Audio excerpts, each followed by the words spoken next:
Muy buenas tardes, queridos hermanos de Epístolas 3 del Instituto Bíblico Asambleas de Dios. Hoy tenemos nuestra tercera clase, ¿no es cierto? Y terminaremos todo lo que tiene que ver con Primera de Pedro. Así que les invito a que podamos tener, ¿no es cierto?, este tiempo de oración para poder reflexionar en este hermoso libro que nos anima en medio de la dificultad que el apóstol Pedro escribe, ¿no es cierto?, a una iglesia que está siendo perseguida por las autoridades civiles. Padre, en esta tarde te damos gracias. Tú eres bueno, tú eres fiel y confiamos en ti, en tus promesas.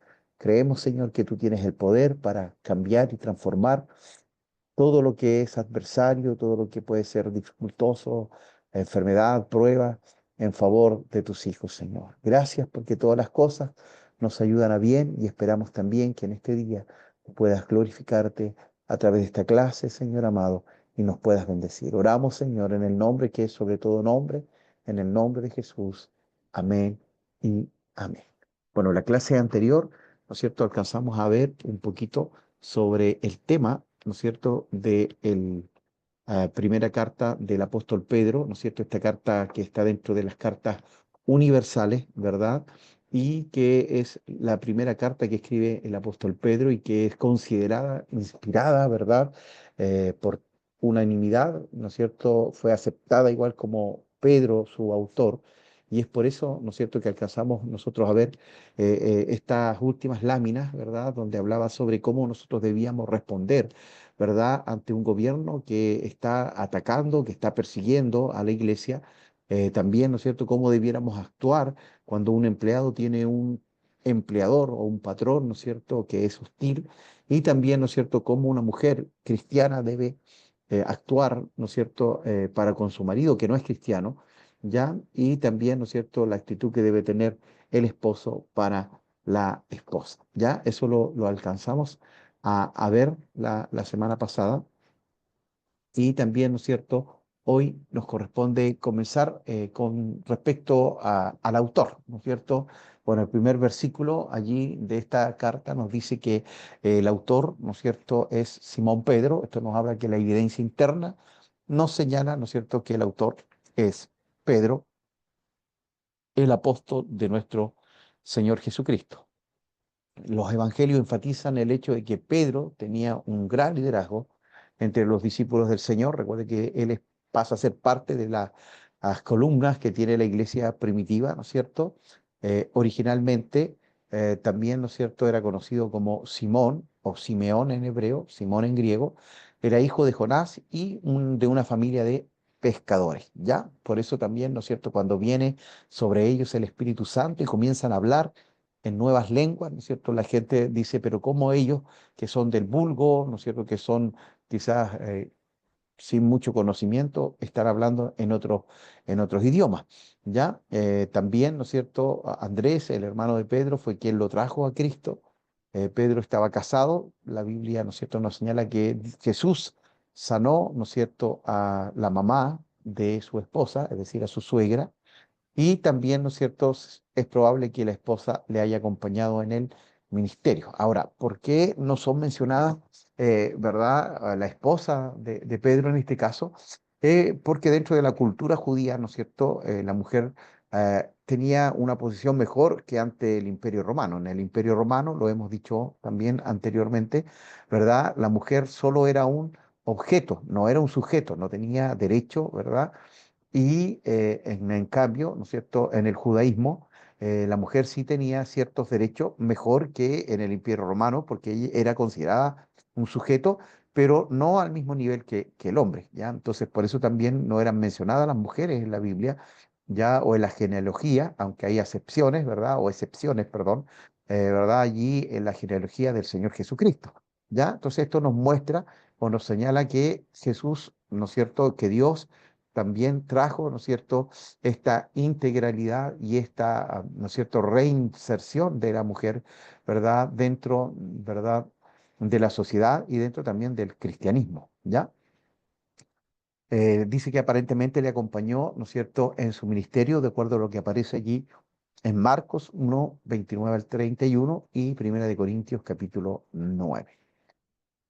Cuando Jesús empezó su ministerio público, bueno, Dios, el Señor Jesús llamó a Simón a seguirle, ¿no es cierto?, abandonando, ¿verdad?, su ministerio y prometiéndoles hacerles pescadores de hombres. Es decir, el trabajo que tenía, ¿no es cierto?, de pescador, tenía que dejarlo para ahora volverse un pescador de hombres. Ya, luego Simón dice, fue señalado para el apostolado, ya, acuérdense que un apóstol era uno que era enviado, ¿verdad? Uno que había visto a Cristo cara a cara, ya, y también, ¿no es cierto?, apostolado era levantar, ¿no es cierto?, la iglesia en lugares donde no lo había. Cristo lo renombró como Pedro o Cefas en arameo para que, ¿no es cierto?, estos nombres significan piedra o roca, pero es una piedra que se puede mover, ya en cambio, ¿verdad? Cuando habla ahí de Pedro y Petras, ¿no es cierto?, que es piedra o roca inconmovible, está hablando o haciendo referencia de la persona de nuestro Señor Jesucristo. Algunas cositas más, ¿verdad? Con respecto a este apóstol Pedro, ¿no es cierto? Era el vocero de los 12, siempre era él el que interactuaba con el Señor Jesucristo, haciendo las preguntas incómodas y también respondiendo muchas veces bien y otras, lo cierto, donde el Señor tiene que llamarle la atención. Ya dice, articulando sus pensamientos y preguntas, así como los suyos propios, sus triunfos y debilidades son narrados en los evangelios y también en el libro de Hechos. Ya después de la resurrección y ascensión del Señor, Pedro, dio inicio al plan de escoger el reemplazo de Judas Iscariote. ¿Ya? Entonces él como que tomó inmediatamente también, ¿no es cierto?, la responsabilidad de guiar a los discípulos, a los apóstoles después de la resurrección de Cristo. Y lo primero que, ¿no es cierto?, él habla o pide, ¿no es cierto?, es que se busque el sucesor, perdón, del apóstol, ¿no es cierto?, Judas, quien ya había muerto, que se había suicidado, ¿no es cierto?, después que vendió al Señor Jesucristo, ¿ya? Entonces toma, podríamos llamarlo así, ¿no es cierto?, la bandera para guiar, ¿no es cierto?, a este grupo de discípulos. Después de la venida del Espíritu Santo, también dice, él fue capacitado para dirigir la predicación del Evangelio desde el día de Pentecostés. Recuerde que él hace una predicación y se convierte en 5.000. Después hay otra predicación, se convierten aproximadamente 3.000 más. Así, en dos predicaciones, 8.000 personas fueron alcanzadas por el mensaje de Pedro. Este Pedro, recuerde usted que días antes había negado, ¿no es cierto? Bueno, no días, sino que bastantes días. Recuerde que Pentecostés fueron 50 días después de la resurrección de Cristo. Entonces, 50 días antes, él había negado al Señor ante unas mujeres, ante unos soldados, ante unos hombres, ¿verdad? Y llora amargamente cuando el Señor le había dicho, ¿no es cierto?, que él le iba a negar.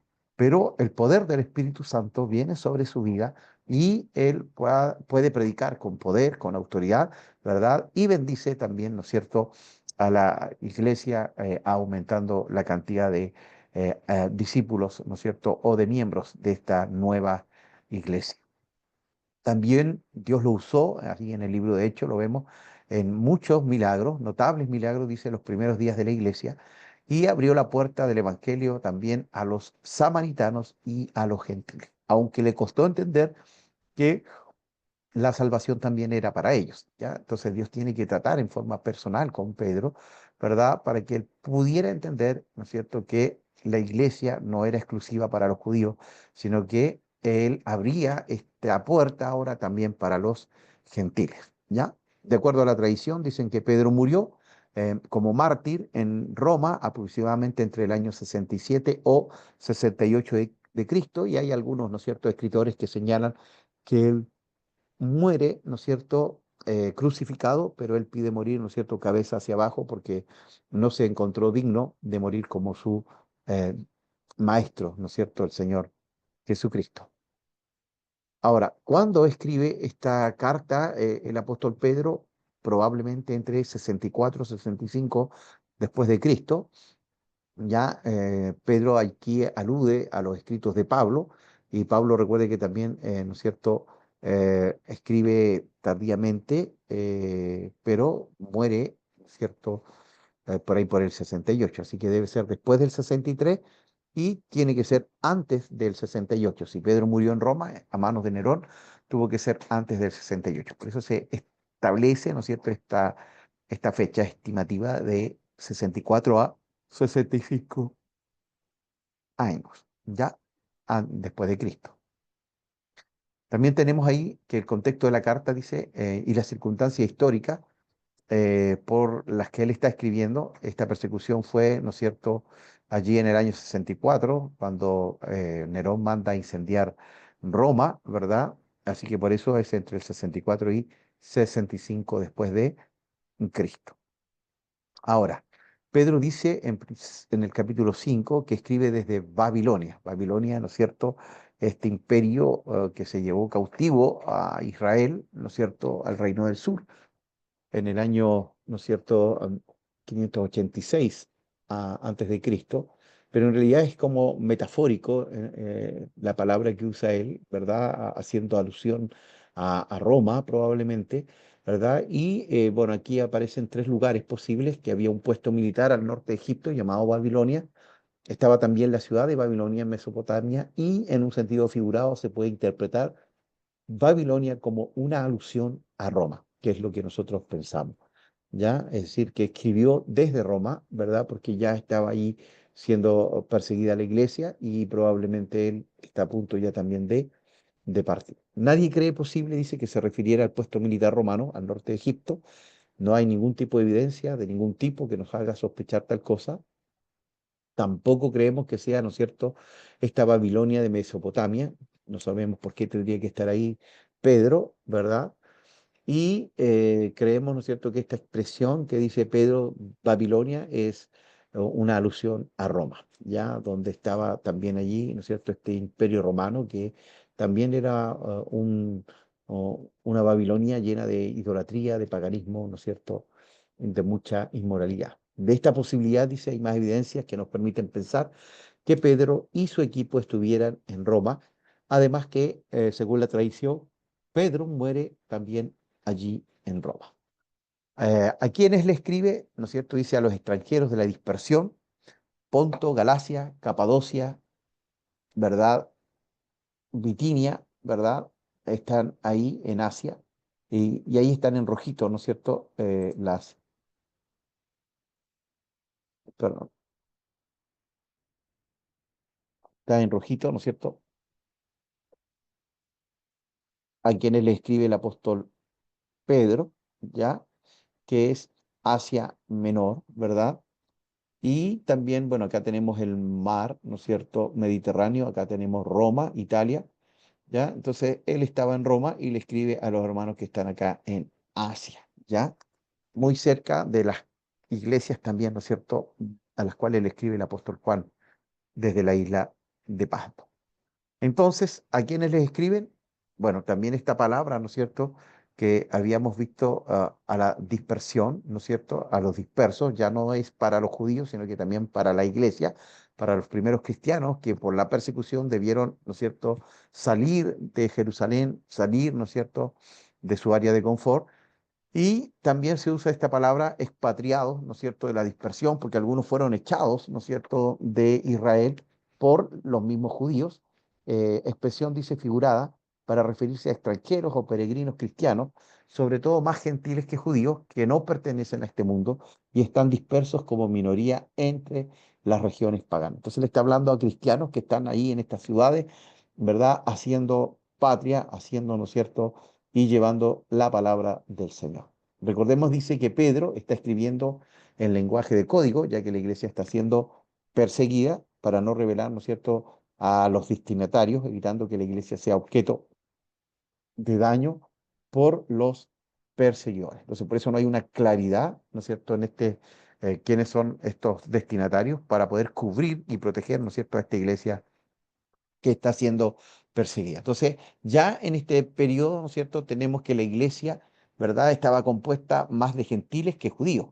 Ya los primeros años, ¿no es cierto?, de la iglesia era casi un 100% de judíos, ¿no es cierto?, que habían conocido al Señor Jesucristo y que pasaban a ser ahora parte de la iglesia, pero ya pasando, ¿no es cierto?, a la segunda parte del primer siglo, ya comienza a ser mayoritariamente gentiles. Ya dice, aunque es cierto que Pedro era el apóstol de los judíos, Pablo era el apóstol a los gentiles, ¿no es cierto? No es menos cierto que Pedro nunca se desligó de los gentiles. Ya le costó entender, e incluso por ahí, ¿no es cierto? En Gálatas hay un llamado de atención del apóstol Pablo hacia Pedro, porque, ¿no es cierto? Él como que se hacía el desentendido cuando estaban los judaizantes y no se juntaba con los gentiles. En cambio, ¿no es cierto? Pablo le encara aquello porque no debía hacer eso, esta acepción, ¿no es cierto?, de los gentiles. Dice que afirma que ellos vivían en pecados típicos de los gentiles, ya incluyendo la idolatría, un pecado que no se veía a los judíos de esta época. Lo hemos comentado también, ¿no es cierto?, que los gentiles tenían mucho, ¿no es cierto?, mucha idolatría, pero también tenían mucha libertinaje, ¿no es cierto?, mucha de su idolatría y su adoración tenía que ver con orgías sexuales, ¿verdad? Muchas borracheras, mucho alcoholismo, muchos dioses, ¿ya? Al principio de la carta dice, Pedro les advierte sobre las pasiones de su anterior ignorancia que heredaron de sus padres, lo cual encaja más con un gentil que con un judío. ¿Ya? Pedro dice también que estos lectores anteriormente no eran pueblo de Dios, pero que ahora son pueblo de Dios. ¿Ya? Y Pedro no utiliza su nombre arameo, Cefas, sino su nombre griego de Pedro para identificarse, ya como el autor de esta carta. Tenemos también ahí que Pedro escribe, dice, con el propósito de alentar a los cristianos que estaban atravesando tiempos difíciles de persecución por causa de su fe. ¿Ya? El propósito de esta carta era enseñarles a vivir en medio de las hostilidades de la manera que agrada a Dios, sin perder las esperanzas, sin amarguras, confiando en el Señor y esperando la segunda venida del Señor. Es decir, en medio de la prueba, en medio de la dificultad, en medio de la persecución, no debemos perder la esperanza, no debemos amargarnos, porque hay cristianos que dicen, sí, yo soy cristiano, pero están llenos de amargura porque han vivido situaciones difíciles o complejas y siempre confiando en el Señor, ¿ya? Entonces no debemos perder la esperanza, no debemos vivir con amargura, confiar plenamente que Dios tiene el control de todas las cosas y también, ¿verdad? Esperando esta segunda y maravillosa venida del Señor Jesucristo, ¿ya? Él viene a buscar a su iglesia, una iglesia sin mancha y sin arruga.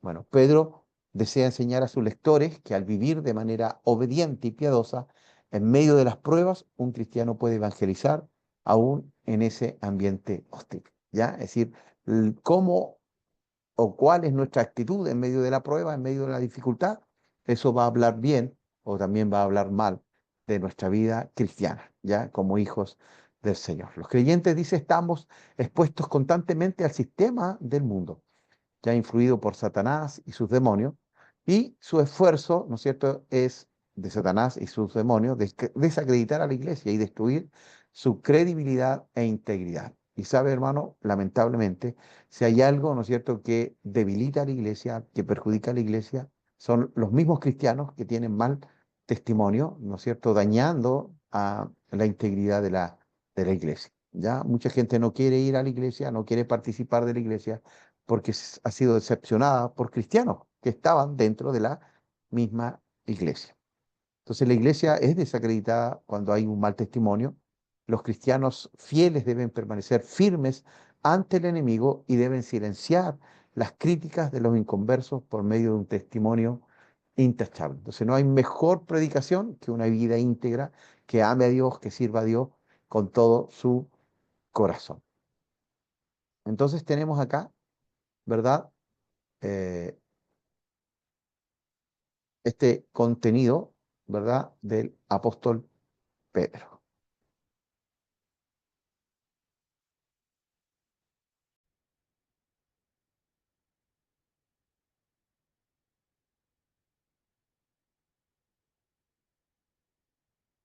Bueno, continuamos entonces, queridos hermanos, ¿no es cierto?, con esta hermosa carta de Primera de Pedro, viendo un poquito, ¿no es cierto?, el contenido de esta carta, ¿verdad?, que encontramos acá en Primera de Pedro. Es el capítulo 1, del verso 1 al 25, la grandeza de la salvación y también el costo de esta salvación. Sabemos que para nosotros no tuvo un costo porque nosotros no hicimos nada para poder ser salvos.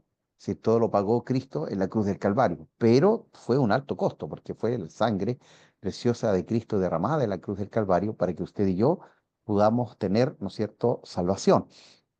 Y también, ¿no es cierto?, en este contexto de persecución, la iglesia, ¿no es cierto?, está siendo perseguida, masacrada por el Imperio Romano, en este caso también por Nerón, ¿verdad? Y también habla, ¿no es cierto?, de este costo, entre comillas, de tener que entregar su vida por causa de la obra del Señor. El capítulo 2 del 1 al 12, la santidad necesaria para un pueblo especial, ¿verdad? Y también respeto hacia aquellos que están en autoridad, del verso 13 al 25 de este mismo capítulo. Capítulo 3, del verso 1 al 7, ¿no es cierto?, de la familia, de los esposos, la esposa, del verso 8 del capítulo 3 hasta el capítulo 4, verso 19, siendo cristiano en un mundo extranjero, y capítulo 5, ¿verdad?, siendo cristiano en la comunión de la iglesia. Entonces, nuestro cristianismo se devela en dos áreas. En mi trato, ¿no es cierto?, con el mundo, ¿no es cierto?, con la gente, y mi comunión también con mis hermanos en la congregación.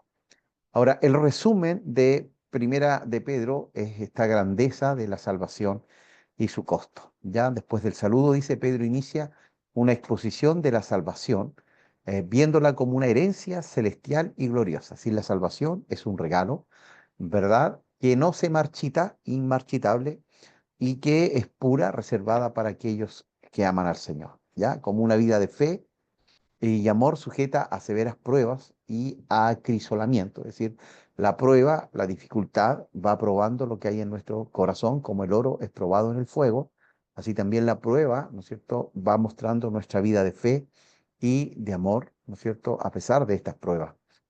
También, ¿no es cierto?, tema de los profetas del Antiguo Testamento, ¿verdad?, cómo ellos también sufrieron, ¿verdad?, por entregar el mensaje de Dios a su pueblo. Luego viene una exhortación, dice, a favor de la santidad y del amor mutuo basado en la regeneración. ¿Ya? Entonces somos hijos del Señor, pertenecemos a Cristo, pero debemos vivir en una vida en santidad y también, ¿no es cierto?, amar a nuestro prójimo, amar a nuestro hermano, ¿verdad? Y estamos siendo regenerados, santificados, apartados cada día para su reino y para su obra. La segunda sección sería la santidad necesaria para un pueblo especial, ¿ya? Entonces los lectores, dice, son comparados a niños que crecen en la medida en que se alimentan de la leche de la palabra. Cuando recibimos a Cristo somos bebés espirituales, ¿no es cierto?, que tenemos que aprender a caminar, a hablar, ¿verdad? Y para eso necesitamos la leche no adulterada, que es la palabra de Dios que nos hace crecer y nos hace desarrollar. No podemos llevar 6 o 1 año en la iglesia y no saber nada de Dios, de la Biblia, de la Escritura, sino que debemos ser enseñados. Somos llamados también piedras vivas edificadas sobre el Cristo resucitado, ¿ya? Entonces, qué interesante es poder, ¿no es cierto?, saber con la ayuda del Señor que no somos solos, que no somos independientes, sino que somos piedras, ¿verdad?, vivas, ¿ya?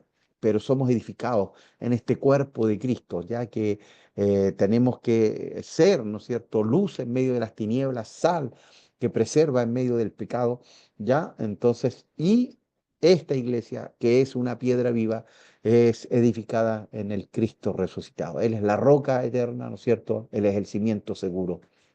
Y también se nos llama a vivir, dice, como extranjeros y peregrinos que deben mantenerse sin mancha delante de los ojos de los hombres. Ya, es decir, hay una responsabilidad ante Dios, pero también tenemos una tremenda responsabilidad ante los hombres, que, como dice también la Escritura, somos carta abierta, ¿no es cierto?, para ellos. La tercera sección, o parte C, respeto hacia aquellos que están en autoridad, ya, es decir, lo hemos dicho varias veces ya, en este contexto de persecución donde los líderes, ¿no es cierto?, y las autoridades perseguían a la iglesia, Pedro nos llama a estar sujetos, ¿no es cierto?, a esta autoridad de gobierno, a ellos que estaban allí, también hoy a nosotros, ¿verdad? Igualmente dice, los siervos deben permanecer sujetos a sus amos, ayudados por el ejemplo de la conducta de Cristo al ser maltratados, ¿ya? Entonces, esto es tremendo, esto es maravilloso, hermanos, y es importantísimo que podamos nosotros entender, ¿verdad?, aquello también, ¿no es cierto? Que los siervos, que los empleados también pueden ganar a su jefe con esa conducta, ¿verdad? Eh, Piadosa, con esa conducta de amor, a pesar de ser maltratados, es decir, de ser, ¿no es cierto?, quizás eh, mal entendidos, ¿verdad? A pesar de ser abusados en el horario, ¿verdad? Pero allí mostrar que somos hijos del Señor. En la cuarta sección, esposa y esposo, ya siempre la Biblia nos habla, ¿no es cierto?, de este concepto tan maravilloso que es la familia, que es el matrimonio. Y también aquí da unos tips, ¿no es cierto?, con respecto a las esposas, con respecto a los esposos. Entonces dice, del mismo modo que todos deben estar sujetos al gobierno, ¿no es cierto?, también los siervos deben estar sujetos a sus amos. Las mujeres también tienen la obligación de estar sujetas a su esposo, ¿ya? Y no estamos hablando de una sujeción o de una obediencia ciega, sino que estamos, y bueno, la palabra lo dice, ¿no es cierto? Así como Cristo es la cabeza, ¿no es cierto?, de la iglesia, así como Cristo también es la cabeza del hombre, ¿no es cierto?, el hombre es la cabeza de la mujer. Los esposos tienen el deber de vivir, ¿no es cierto?, sabiamente con sus mujeres, de un modo considerado y amable con ellas, ¿no es cierto? Es más, dice que no tenga estorbo nuestra oración, así que es importante cómo tratamos, ¿no es cierto?, a nuestra esposa. Y también el desafío es, ¿no es cierto?, amar a nuestra esposa como Cristo amó a la iglesia. Y eso es un tremendo desafío porque Él dio su propia vida, ¿no es cierto?, por la iglesia. Tenemos también otra sección que es siendo cristianos en un mundo extranjero. Los cristianos deben ser dominados por un espíritu tal de amor, ternura, que les asegure la bendición divina. ¿Ya? Entonces necesitamos imperiosamente, ¿verdad?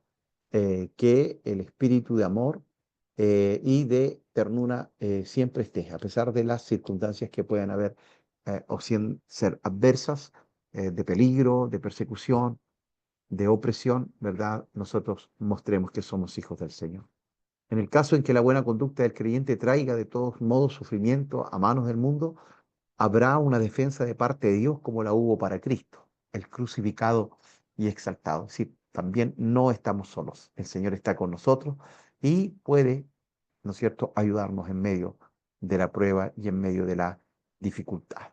Uno no debe volver a caer en los pecados pasados. Somos nueva criatura, las cosas viejas pasaron, ¿verdad? Hay una renovación, una transformación, un cambio de vida para cada uno de nosotros.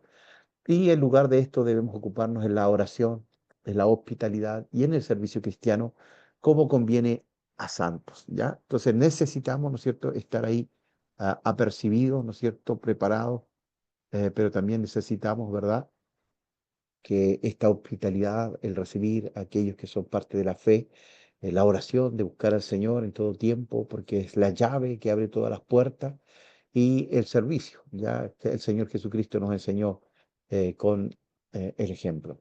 Los creyentes deben estar preparados para sufrir por Cristo, de acuerdo a la voluntad de Dios, y esto es muy contingente a este, ¿no es cierto?, ola o movimiento, ¿no es cierto?, de la prosperidad o la teología de la liberación, que dice que el cristiano no puede enfermarse, que el cristiano no puede ser pobre, que el cristiano, ¿no es cierto?, puede o tiene que tener muchos recursos, mucha riqueza, que no puede estar enfermo, ¿ya? Y la Biblia nos señala que sí, Dios tiene poder para sanar, pero también Dios permite a veces la enfermedad para que sea probado lo que hay en nuestro corazón. Él es soberano, ¿ya? Si Él quiere sanarme, lo puede hacer, pero si no lo quiere hacer, también está en todo su derecho. Una de las últimas secciones de este libro es siendo cristianos en la comunión de la iglesia. Es decir, somos parte de una comunidad de fe que nosotros debemos participar, ¿ya? Porque no podemos ser islas en nuestra casa, en nuestro hogar, sino que también debemos actuar en medio, ¿no es cierto?, de nuestra comunidad de fe, para que nuestros dones bendigan a otros, porque los dones son para edificar el cuerpo de Cristo.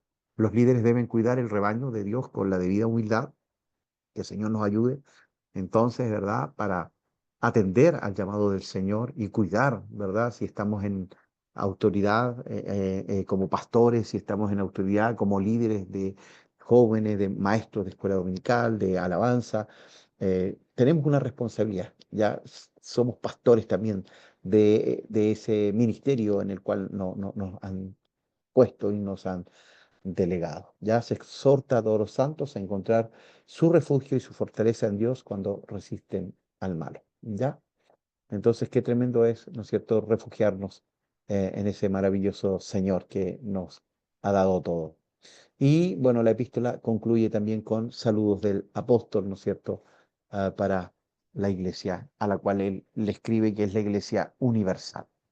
Ahora, algunas cosas claves o características, los términos más importantes, incluyen modo de vivir o palabras claves, podríamos llamarles: vivir, hacer el bien, someterse a pesar de la persecución, sufrimiento porque estaban siendo perseguidos, sufrir, carne, espíritu, gracia, salvación, esperanza, tiempo, fin, edad, gloria y glorificar. ¿Ya? Otra característica en la forma de enseñanza de Pedro es que no se nota que haya una división marcada entre doctrina y el deber. Ya está como entrelazado. Ya Pedro pasa libremente de la doctrina al deber o a la vida práctica, y al final la carta, ¿no es cierto?, escribe como una exhortación, ¿ya?, para animar, para fortalecer a esta iglesia que es perseguida. Como ya se dijo, el tema radical es el sufrimiento como cristianos y cómo soportarlos de manera piadosa. Relacionado con esto, Pedro recalca la idea del efecto que la vida y el testimonio cristiano tienen sobre una sociedad impía. Grandes doctrinas que aparecen aquí en Primera de Pedro. Bueno, habla de teología y habla de ética. Teología viene de la palabra teos, que significa Dios, y logos, que es estudio, conocimiento. Entonces, teología es el conocimiento de Dios, y ética, ¿no es cierto?, que tiene que ver con el ethos, ¿verdad?, que tiene que ver con estos principios que están establecidos, ¿verdad?, para vivir en comunidad, para vivir como hijos de Dios, ¿verdad? Y esta ética no puede basarse en nuestros principios. Tiene que haber, ¿no es cierto?, una base moral, y esa base escritural o moral la tenemos en la palabra, ¿no es cierto? Combina la instrucción teológica, dice, con el consejo adecuado para la vida cristiana, de tal modo que su carta es un documento didáctico de enseñanza. Menciona las características divinas, que Dios es un Dios santo, que es un Dios bondadoso, que Dios es un Dios fiel y que también Él nos ha dado un regalo que es la gracia, ese don inmerecido. Se refiere a la obra de Dios de elegir, de regenerar, de redimir y juzgar a su pueblo. Define la doctrina de Cristo revelando la divinidad, ¿no es cierto?, que Jesús es 100% Dios, su humanidad, que Jesús es 100% hombre, su impecabilidad, que siendo hombre nunca pecó, ¿verdad? Y destacando además la resurrección, que Él resucitó de los muertos, ¿verdad? Y ascendió a los cielos, ¿ya? Entonces, Pablo ataca esta herejía, ¿no es cierto? Algunos estaban diciendo que Jesús no había resucitado en Corintio, y él dice, bueno, si no hay resurrección, vana es nuestra fe, ¿ya? Entonces es un principio y una doctrina esencial dentro del cristianismo. Jesucristo ha resucitado. También habla del ministerio del Espíritu Santo, ya tanto en los tiempos de los profetas del Antiguo Testamento. Recuerde usted que en el Antiguo Testamento y en la antigua dispensación, el Espíritu Santo venía sobre reyes, sacerdotes, profetas, jueces, y se iba, es decir, no estaba morando en la vida y en el corazón de ellos, ¿ya? Pero en la nueva dispensación, en la dispensación, ¿no es cierto?, de la gracia, el Espíritu Santo vino a morar en el corazón de cada uno de los creyentes. Ya no tiene que ser exclusivo, ¿no es cierto?, para reyes, para sacerdotes y profetas, sino que para todos aquellos que han recibido a Cristo como Señor y Salvador en su vida. Entonces, ¿cómo obra este Espíritu Santo en el Antiguo Testamento? ¿Cómo obra en la iglesia primitiva? Y hay un cambio de dispensación donde, ¿no es cierto?, mora en el corazón de cada uno de los creyentes y hasta el final de los tiempos. Recuerde que va a haber un tiempo, un paréntesis escatológico, donde nuevamente Dios actúa y obra, ¿no es cierto?, en su pueblo Israel. Y esto va a ser en la gran tribulación. En cuanto a la ética cristiana, dice, encontramos consejos prácticos para el matrimonio, ya nos enseña cómo vivir la vida matrimonial, para el trabajo, cómo actuar en medio, ¿no es cierto?, de un empleador hostil, para nuestra relación con el gobierno, ya que es un gobierno hostil también hacia el cristianismo, y para el testimonio de los incrédulos, es decir, cómo ellos van a reconocer a Jesús a través de nuestras vidas por nuestras acciones. Y para el uso también de los dones espirituales, tenemos, ¿no es cierto?, allí en Primera de Corintios, capítulo 12, una lista de los dones espirituales. En Efesios, capítulo 4, tenemos los dones ministeriales. Y en Romanos capítulo 12 tenemos, ¿verdad?, los dones, ¿no es cierto?, que vienen de servicio, ya que son como intrínsecos de cada uno de nosotros. ¿Ya? Entonces tenemos estos dones espirituales, ¿verdad? Y cómo utilizarlos, eso es importante también, hermano. Si usted tiene un don espiritual, bueno, todos tenemos un don, por lo menos, saber cómo ese don debe ser usado, ¿no es cierto?, para que sea de bendición y de edificación y no de destrucción, ¿ya? Para el servicio de los pastores en la iglesia, ¿ya? Entonces, qué tremendo es, ¿no es cierto?, esta ética también, porque como pastores nosotros debemos, ¿verdad?, responder a la iglesia, ¿verdad?, y a aquellos que Dios ha puesto, ¿no es cierto?, como responsabilidad nuestra. Ahora, pasajes muy conocidos ya, que fuimos elegidos según la presciencia de Dios. Esta palabra presciencia es un atributo divino donde Dios piensa, sabe lo que viene, ¿no es cierto? Y, ¿no es cierto?, Él nada lo encuentra de sorpresa. Es decir, este atributo le muestra que el hombre iba a pecar y aún así lo hizo igual, ¿verdad? Pero también creó un plan de salvación, de redención. ¿Ya? Soy guardado, dice, por el poder de Dios mediante la fe, ¿ya? Qué tremendo, porque estaban siendo perseguidos encarnizadamente, ¿ya? Y él les dice, ustedes van a ser guardados, ¿ya? Por la fe y por medio del poder de Dios. Los profetas que profetizaron de la gracia destinada a vosotros, se les reveló que no para sí mismos, sino para nosotros, administraban las cosas que ahora son anunciadas. Somos administradores de las cosas de Dios, del reino de Dios. Ya como aquel que os llamó es santo, sed también vosotros santos en toda vuestra manera de vivir. Sin santidad nadie verá al Señor. Desechando el pecado, desear la leche espiritual no adulterada para que podamos crecer, ¿no es cierto? Cristo es la piedra angular, vosotros sois linaje escogido, real sacerdocio, nación santa. Os ruego que os abstengáis de los deseos de las carnes, ¿verdad? O carnales, que batallan contra el alma, ese conflicto entre el cuerpo, entre la carne y el espíritu, ¿verdad? Asimismo, vosotras mujeres, está sujeta a vuestros maridos para que también los que no creen a la palabra sean ganados sin palabra por la conducta de sus esposas. Estar preparado para dar razón de nuestra esperanza, ¿verdad? Ese también es un texto apologético, ¿no es cierto?, para poder presentar defensa de nuestra fe. Baste ya el tiempo pasado para haber hecho lo que agrada a los gentiles y no nos sorprendamos de las pruebas, ¿ya? Las pruebas son parte de la vida cristiana, ¿ya? Entonces es muy relevante todo esto, ¿ya? Y por eso también es importante, querido hermano, ¿ya?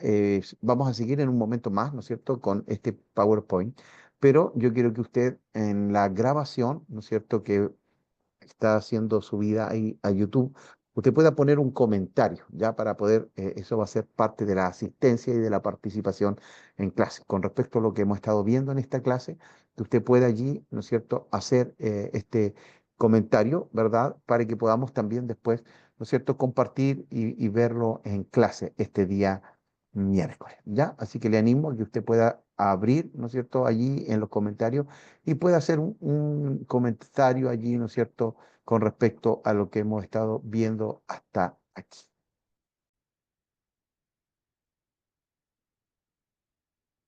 Bueno, pues de este pequeño tip, ¿no es cierto?, donde ustedes tienen que hacer sus comentarios, vamos a seguir con este estudio de Primera de Pedro, ¿ya? Y este método crítico que tiene que ver, ¿no es cierto?, con estudiar desde lo que nos dice la Escritura. Quien escribió el libro dice en algún momento durante la primera mitad de los años 60, Pedro, uno de los 12 discípulos originales, escribió esta carta desde Roma para los creyentes esparcidos por todas las regiones de Asia Menor, actualmente Turquía. Ya Pedro observó que las crecientes dificultades y persecuciones generaron dudas en algunos cristianos que se preguntaban si Dios los había abandonado, y él les escribió para animarles al darles esperanza y sentido en medio de su sufrimiento. Aproximadamente el año 60 después de Cristo, a quienes expatriados en Ponto, Galacia, Capadocia, Asia y Bitinia. ¿De dónde? Desde Roma, probablemente, ¿no es cierto?, porque se identifica como Babilonia. Este método histórico también nos dice cuál es el trasfondo histórico, ¿no es cierto?, de este libro. Dice, bajo la persecución de Nerón, este emperador romano, ¿no es cierto?, que comenzó también a demandar adoración, porque se autoproclamó Dios, comenzó a perseguir a la iglesia. Ya empezó en Roma, dice, luego por el ejemplo de Nerón, se estimularon los enemigos de los cristianos y todos lados los perseguían. La iglesia ya tiene unos 35 años y estaba pasando en toda la iglesia de la época, ¿no es cierto?, esta persecución. Nerón, que estuvo desde el 54 al 68, ejecutó a Pablo posiblemente por esta época, y esta epístola nace poco antes del martirio de Pedro. Otra de las epístolas generales, primera de Pedro, fue enviada a los cristianos de Asia Menor y es principalmente una exhortación, ¿verdad?, a permanecer firmes en la persecución. El escritor de esta epístola fue el apóstol Pedro y escrita aproximadamente, ¿no es cierto?, entre el 62 al 69. Si es una epístola, ¿cuándo fue fundada la iglesia? Bueno, son varias iglesias, unas casi o todas fueron fundadas por el apóstol Pablo y unas cuantas frutos de Pentecostés, ¿ya? ¿De quién está compuesta la iglesia? Bueno, está compuesta de judíos y gentiles. ¿Y cuáles son sus fuerzas y debilidades? Bueno, la fuerza es una iglesia madura, formada. ¿Y cuál es la debilidad? Afectada por esta tremenda persecución, ¿ya? Entonces, ahí podemos mirar, ¿verdad?, cuáles son estas debilidades y estas fortalezas también. Bueno, la idea principal, ¿no es cierto?, es el ejemplo y el sacrificio de Jesús, que también fue alguien que sufrió, que padeció, para poder, ¿no es cierto?, tener nosotros hoy la salvación. ¿Cuál fue la razón principal por la cual se escribe este libro? Bueno, para animar, para exhortar, ¿verdad?, para fortalecer a una iglesia que es perseguida. Palabras clave: prueba, padecer, padecimiento, sufrir, sufrimiento, afligidos, son parte de esta palabra prueba. Gracia, gloria, salvación, Jesucristo, Dios, Espíritu, llamar, elegido o escogido, santo. ¿Y quiénes eran los recipientes? Creyentes gentiles, ¿verdad?, que estaban en las 5 provincias, ¿verdad?, del cuadrante noroeste de Asia Menor, que hoy es Turquía, llamados expatriados o extranjeros, con un juego de palabras sobre la diáspora judía o exiliados en el mundo. ¿Cuándo se escribe esta carta? Bueno, probablemente, ¿verdad? Bueno, ¿cuál es la ocasión en realidad? Probablemente preocupación por un ataque de persecución local, ¿verdad? Y que algunos creyentes nuevos estaban experimentando. Ya como resultado, dice, directo de su fe en Cristo. ¿Cuál es el énfasis? El sufrimiento por causa de la justicia no debe sorprendernos. Los creyentes deben someterse al sufrimiento injusto de la manera que Cristo lo hizo. Cristo sufrió por nosotros para librarnos del pecado.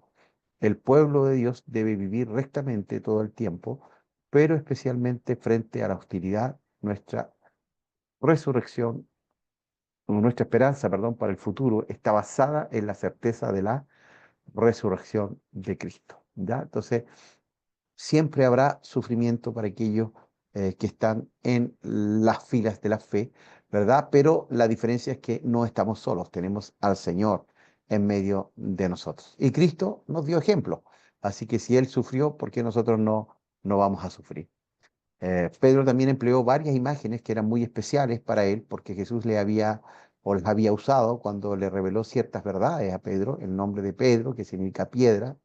Eso se le dio Jesús, la concepción de Pedro de la iglesia, una casa espiritual compuesta de piedras vivas, edificada sobre Cristo, ya como fundamento, y vino de Cristo. Ya Jesús animó a Pedro a cuidar de la iglesia, así como lo hace el pastor con las ovejas. Ya por eso no es extraño ver a Pedro usar piedras vivas, pastorear, o pastores, ovejas, y para describir, ¿no es cierto?, a la iglesia. Ahora, ¿cómo debo leer yo este libro? Bueno, ¿dónde encuentras esperanza en tiempos de crisis? Es un libro que trae, ¿no es cierto?, ánimo, que trae fortaleza, que trae bendición para aquellos que están siendo probados. ¿Dónde puedes encontrar fuerzas para seguir adelante en tiempos difíciles? Este es un buen libro. ¿Qué te hará crecer en fe cuando las dificultades abundan? Bueno, poner nuestros ojos en el Señor. ¿Cuál es es la respuesta? Jesús. A través de lo que Él hizo, te ha sido entregada una nueva identidad. Ahora le perteneces a Dios y eres parte de un pueblo elegido. Sacerdotes del Rey, una nación santa, posesión exclusiva de Dios. ¡Wow! ¡Qué tremendo! Pero ¿qué pasa con los momentos difíciles? Bueno, Dios puede y va a usar dificultades para hacernos más fuertes. Descubre cómo la fe refinada por el sufrimiento puede ayudarte a ver al Señor más claramente y a conocerlo más íntimamente. Las palabras en esta carta nos animan a permanecer firmes en medio de la dificultad. Sin embargo, dice Pedro, no se quedó ahí. No se trata solo de sobrevivir. A medida que aprendamos a abrazar nuestra identidad de realeza, podemos ver el reino de Dios crecer, aún frente a la adversidad. Pedro nos insta a adoptar una actitud activa en medio de dificultades y mostrar a otros la bondad de Dios, pues Él los ha llamado a salir de la oscuridad y entrar en su luz maravillosa. El título de esta carta siempre ha sido identificada, como la mayoría de las epístolas generales lo son, como Santiago, Juan y Judas, con el nombre del autor, en este caso Pedro, y con la notación que era su primera carta inspirada. Temas que encontramos dentro de esta carta, bueno, la nueva identidad del creyente, ya no somos ese hombre antiguo. La meta de Pedro era motivar a los cristianos a soportar la persecución. Debido a la gran misericordia de Dios, los creyentes han recibido una nueva vida, una esperanza viva y una herencia indestructible. Ellos son ahora el pueblo de Dios, como tal deben regocijarse y animarse en medio del sufrimiento. El sufrimiento en el cristianismo, aunque los creyentes deben experimentar diversas pruebas, ese es otro tema, ¿verdad? El tema anterior, la nueva identidad del creyente. Otro tema importante, el sufrimiento en el cristianismo, aunque los creyentes deben experimentar diversas pruebas, deben permanecer firmes en la fe, ¿ya? El sufrimiento actúa como un fuego purificador que prueba la autenticidad de la fe. También les proporciona a los cristianos la oportunidad de dar testimonio de su esperanza y cuando sufren injustamente deben seguir el ejemplo de Cristo. Otro tema importante es la vida cristiana. Los cristianos deben ser consecuentes con su conversión. Tiene que haber un cambio de vida, una transformación. Y esa la hace el Espíritu Santo. Pedro describió la salvación como un proceso en el cual los creyentes crecen desde su fidelidad diaria bajo presión y deben perseguir la santidad personal en un temor reverente a Dios y demostrar su fe amando a otros. La carta siempre ha sido identificada como la mayoría de las epístolas generales, bueno, con el nombre del autor, eso lo habíamos visto ya. Conexión con el Antiguo Testamento, bueno, la familiaridad de Pedro con la ley del Antiguo Testamento y los profetas le permiten explicar varios pasajes del Antiguo Testamento a la luz de la vida y la obra del Mesías, el Señor Jesucristo. En primera de Pedro 1:16, él cita Levíticos 11:44, sed santo porque yo soy santo. Pero él lo parafrasea explicando que la santidad no sea alcanzada por guardar la ley, sino por la gracia otorgada a todos, ¿verdad? Los que creen en Cristo. Más adelante Pedro explica la referencia a la piedra angular en Isaías 28:16 y el Salmo 118:22 como Cristo, quien fue rechazado por los judíos a causa de su desobediencia e incredulidad. Las referencias adicionales al Antiguo Testamento incluyen la ausencia de pecado en Cristo, es sin pecado nuestro Señor, y exhortaciones para vivir santamente a través del poder de Dios que da bendición.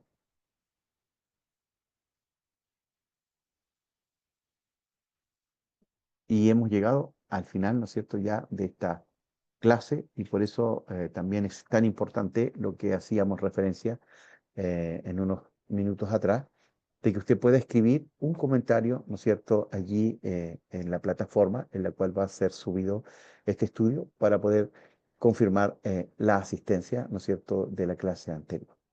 Que Dios nos ayude, que Dios nos bendiga, que Dios les bendiga a ustedes también. Padre, gracias por este tiempo especial. Gracias por esta palabra que nos anima en medio del dolor, de la aflicción, de la prueba, de la dificultad. Nos enseña que no estamos solos, tú estás con nosotros y pedimos que tu gracia, que tu favor pueda venir sobre nosotros, sobre nuestra vida, sobre nuestro corazón, hoy y siempre. Bendice a mis hermanos y también permítenos reunirnos el próximo miércoles con la ayuda del Señor. Oramos en el nombre que es sobre todo nombre, en el nombre de Jesús. Amén y amén. Bendiciones, hermanos, que el Señor les guarde y nos encontramos el miércoles con la ayuda del Señor.